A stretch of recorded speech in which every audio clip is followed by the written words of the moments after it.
On va passer tout de suite à une autre actualité. Avant de recevoir nos deux témoins, hein, bien sûr, nos deux proches du gourou Raël qui vont témoigner, on va passer à une autre actualité. À Marseille, ce lundi, une entreprise privée était engagée pour déloger des squatteurs. Sous les coups de 20h30, 5 hommes habillés de noir ont forcé la serrure d'un bâtiment pour mettre dehors un couple qui squattait un appartement au 4e étage. Regardez. Et 20h30, lorsqu'un individu débarque au 4e étage. Par la force, il déloge le couple qui squattait cet appartement depuis plusieurs années. Certains voisins pensent qu'il pourrait s'agir du futur propriétaire de l'immeuble. Sur place au moment des faits, des officiers de police ne sont pas intervenus. Surprenant, car la démarche est pénalement répréhensible. Pour rappel, les expulsions sauvages sont passibles en France d'une peine de 3 ans de prison et 25 000 € d'amende. Alors, je voudrais remercier Philippe d'être avec nous. Merci Philippe, vous êtes le lanceur d'alerte de cette affaire, victime de squat vous aussi. On a Zora qui est habitante de l'immeuble, victime de squat. Merci Zora, merci d'être là. Et Bilal, vous êtes le gardien de l'immeuble, victime d'agression. Merci Bilal d'être avec nous. C'est un truc de fou, hein, cette affaire. Est-ce que vous pouvez nous raconter, vous comprenez, parce qu'il y a des sociétés maintenant privées qui émergent de plus en plus pour virer les squatteurs. Mais est-ce que vous pouvez nous raconter votre histoire Déjà, ça a commencé en 2019. Il y a eu un premier appartement qui a été squatté. Ensuite, un deuxième, un troisième, un quatrième. À ce jour, le plus ancien, il a 2 ans. Et il mène la vie dure à tous les locataires et on n'en peut plus. Donc, on se fait agresser. Notamment, moi, j'ai eu 14 fois le véhicule endommagé, crevaison, vitres cassées. Donc, j'ai dû créer un groupe de locataires. Donc on a créé un groupe, on s'entraîne entre nous et à ce jour, on se fait agresser, on se fait violenter. Donc ça devient très très compliqué pour nous. Qu'est-ce qui s'est passé de cette histoire? 5 hommes habillés de noir ont forcé la serrure d'un bâtiment pour mettre en dehors un couple. Ça, je pense pas que c'est dans notre... oui. Voilà. Nous, on fait partie du village méditerranéen. Nous, on subit des agressions de squatteurs. Donc là, on a notamment Zora qui s'est retrouvée à l'intérieur de chez elle avec un homme qui a forcé la serrure. Donc dans la nuit, elle dormait paisiblement et un homme est rentré et a forcé la serrure. Donc dites-vous bien, c'est une dame qui vit seule avec ses enfants. Donc on trouve un homme à la maison. Racontez-nous, il s'est passé quoi, Zora? Mais en fait, dans la nuit je sais plus. Bon, c'est pas grave. Je me rappelle plus la date, excusez-moi. En fait, c'était dans la nuit, il devait être 3h du matin, c'était un week-end, et j'ai ma fille qui se lève pour aller aux toilettes et qui attend grincer la porte, qui me dit « Maman, la porte, elle s'ouvre, maman, la porte, elle s'ouvre ». Je vais en courant, et je vois un monsieur qui est debout, comme ça, devant la porte. Donc je panique, je commence à crier et tout, il se met à courir, il s'en va. Moi, j'ai paniqué, j'ai pris mes enfants, j'ai laissé la porte ouverte, je suis montée chez mes parents, qui sont dans le quartier nord aussi. Je suis restée 1 semaine, j'ai laissé mon appartement comme ça. Je reviens et là, vendredi dernier, le 9 février, pareil, on essaye de forcer la porte. Bon, le temps que je préviens et tout, on a déjà bien forcé ma porte. Du coup, là, je ne sors plus, je reste chez moi. Mes enfants, ils ne vont plus à l'école. J'ai pris ma commode que j'avais dans la chambre, que je mets devant la porte pour coincer la porte. Mon salon, mon fauteuil contre les fenêtres. Enfin, voilà, quoi, je ne vis plus. Je suis... terrorisés. Il faut dire qu'aujourd'hui, on n'a aucun moyen de les faire partir. C'est vraiment... Donc aujourd'hui, il y a des équipages de la BAC qui rentrent, qui arrivent à récupérer certains squatteurs, les prennent, et bien souvent, le lendemain ou 2 jours après, ils reviennent sur les lieux. On a notamment le cas de Nesrine, une locataire qui est partie en urgence, elle a fait un abandon de foyer, elle a porté plainte, le soir même, le squatteur est revenu, l'a menacé, bon, il y a des vidéos, on a tout, ils sont bien identifiés, et il lui a dit de lever les plaintes. Donc en stress, en pleurs, elle a laissé... Elle, pareil, c'est une femme seule avec un enfant. Donc on a trouvé avec le gardien un moyen de solutionner ça. On ne va pas se mettre dans le délit aussi, mais c'est presque un délit, on répond par un délit. Bilal, vous êtes le nouveau gardien de l'immeuble depuis donc, le mois de novembre. Pourquoi vous êtes la cible de ces malfaiteurs?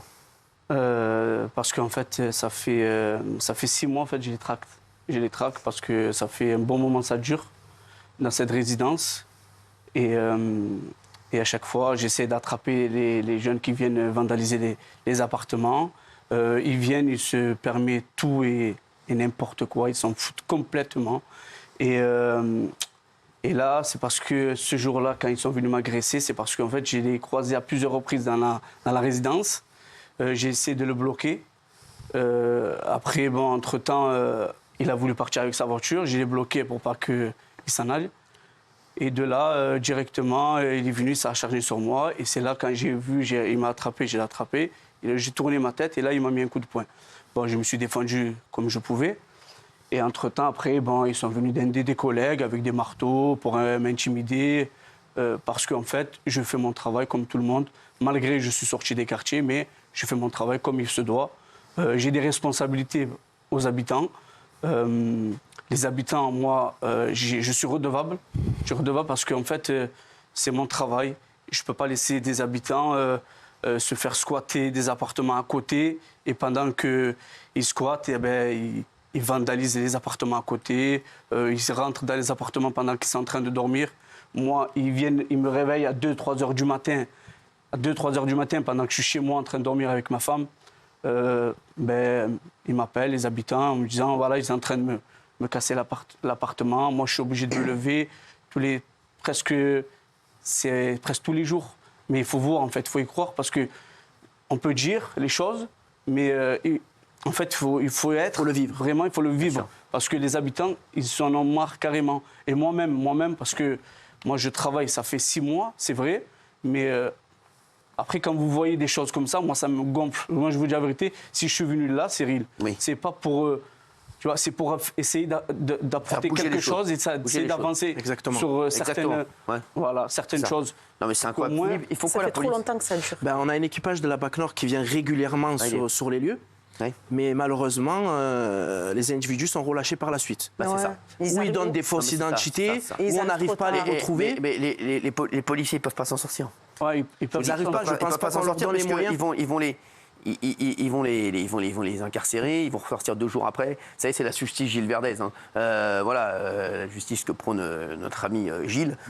Donc ces mecs-là, ils vont trouver toujours. Et puis en plus, je vais vous dire, le problème qu'on a avec ces gens-là, c'est qu'ils sont beaucoup plus au fait des lois et de ce qu'ils peuvent faire, pas faire. Et c'est des filous. Hein. Et ils donnent des fausses identités, ils savent ce qu'il faut faire, ils envoient des ados. Ils sont très, très, très malins. En photo dans les appartements pour dire qu'ils sont là depuis plus de 48 heures. Je vous vois faire ça. Gilles Verdez, c'est tout ce que vous défendez. Donc, non, pas du tout. Si, bah si. Mais je voulais vous dire. Non, mais si. Toute la gauche cautionne ça. Non, mais si, bah voilà. Non, mais si, voilà. Ils font pas du tout. Les gens qui entrent légalement dans les appartements. Mais non, c'est un petit peu ce que vous défendez, Gilles Verdez. Non, mais c'est quoi la question ? La question, c'était normal. Non, on s'en fout. Voilà, le préfet, on voit bien qu'il fait rien. On voit bien que le préfet fait rien, on voit bien que la police ne peut rien faire. Donc aujourd'hui, il y a des sociétés privées qui s'occupent de déloger les squatteurs. Ça c'est bien. Moi, c'est ça que j'ai besoin, moi. Moi, aujourd'hui, c'est ça que j'ai besoin, de faire sortir tous les squatteurs. Moi, j'en ai rien à foutre, moi. Moi, je vous dis la vérité. Moi, si je suis là aujourd'hui, c'est pour essayer d'avancer les choses. Moi, je vous dis la vérité, ça commence à gonfler. Ouais. Et moi, vous savez ce que je fais ? J'enlève carrément les portes. Les portes des squatteurs, je leur enlève les portes des appartements pour qu'ils ne reviennent plus dans les appartements. Si vous ne faites pas ça, automatiquement, il va rester à l'intérieur comme si c'est normal. Je l'ai fait 2-3 fois, ça a marché. Mais on a besoin des vraies sociétés qui viennent, qui font bouger les choses avec la police et essayer de faire quelque chose, peut-être essayer de taper plus haut pour essayer de faire quelque chose par rapport aux squatteurs. Parce que quand vous avez des personnes qui sont là et qui payent un crédit de 200-300 000 euros d'appartement et qu'ils essayent d'avancer et que la personne il vient du jour au lendemain, comme ça, il squatte et il ne paye pas. Et en plus de ça, il se branche avec l'électricité. Il branche l'électricité gratuitement. Et en plus de ça, c'est même pas ça. Vous savez ce qu'ils font ? C'est encore pire. C'est qu'ils viennent... Ils rentrent dans l'appartement, ils cassent l'appartement et après de casser l'appartement, ils relouent l'appartement. Ça veut dire que c'est du trafic. C'est du trafic, ça. C'est une bande organisée. Le problème, c'est qu'il n'y a pas un problème de police, il y a un problème de justice. On le voit. On le voit dans tout. Écoutez, dans tous les témoignages qu'on a ici, tous les jours, on voit qu'il y a un problème. Mais on voit que ça ne bouge pas du tout. Et c'est vrai que, excuse-moi, je vous ai pris à partie, Gilles Verdez, excusez-moi, parce que vous symbolisez pour moi cet échec de la justice. Voilà, je vous le dis, non mais c'est ça. Donc, et on vous défendiez encore tout à l'heure, ou hier, je ne sais plus, vous défendiez encore l'indéfendable. Et c'est vrai que c'est des gens comme vous qui font qu'aujourd'hui, ça n'avance pas. Quand on voit ces gens dans cette détresse, parce qu'aujourd'hui, il faut qu'il y ait des lois beaucoup plus dures. C'est ce qu'on dit en fait aujourd'hui. C'est ce qu'on disait encore, c'est pas la police, c'est la justice. Les policiers, je vous l'ai dit, combien de fois j'ai vu des potes policiers qui m'ont dit, Cyril, qu'est-ce qu'on va aller prendre des risques à se faire chier, à aller chercher des gars pour que 24 heures après, ils soient dehors et on va encore aller les rechercher la semaine prochaine. Exactement. À un moment, on reste dans le camion à manger des sandwichs. Alors, ils le font quand même, hein. Ils le font une fois, 2 fois, 3 fois. Puis à un moment, les mecs, ils baissent les bras, ils disent on se fout de notre gueule. On se fait chier, aller chercher des mecs, ils sont relâchés 24 heures après. Et du coup, on a peur parce qu'ils nous menacent comme une dame qu'on a menacée parce qu'elle a porté plainte. On l'a menacée, ouais, je vais venir, je vais te violer, tout ça, nanani. Je vais revenir, on n'a rien à perdre. Du coup, on n'a rien à perdre. Nous, on a tout à perdre. On peut même pas se reloger. Aujourd'hui, moi, j'ai quitté mon foyer. Ouais. J'ai ma femme avec mes enfants qui sont dans l'appartement. Moi, je me suis relogé ailleurs parce qu'aujourd'hui, on est traumatisé, on n'arrive pas. Quand on rentre, on se fait suivre. Notamment, je ne l'ai pas spécifié, mais tu t'es fait agresser 2 fois. Ils lui ont cassé son véhicule en un espace de 6 mois. Moi, je suis à l'intérieur depuis 2018. Donc, j'ai créé un groupe de résidents et notamment, je ne vais pas dire je les fais chier, mais je les embête. Et on se fait agresser tous les jours. Tous les jours, c'est des crevages de pneus. J'ai changé 3 fois de véhicule, 14 fois le véhicule vandalisé. J'ai quitté le logement. C'est ce qu'on disait. C'est à un moment, les mecs, ils se font justice eux-mêmes. Et après, ça on va en parler dans un instant. On va parler des sociétés privées maintenant. Ils sont chargés, vous vous rendez compte, de déloger les squatteurs. Regardez où on en est arrivé. Non, mais pour vous dire. Non, mais vous vous rendez compte ou pas où on en est en 2024. Non, mais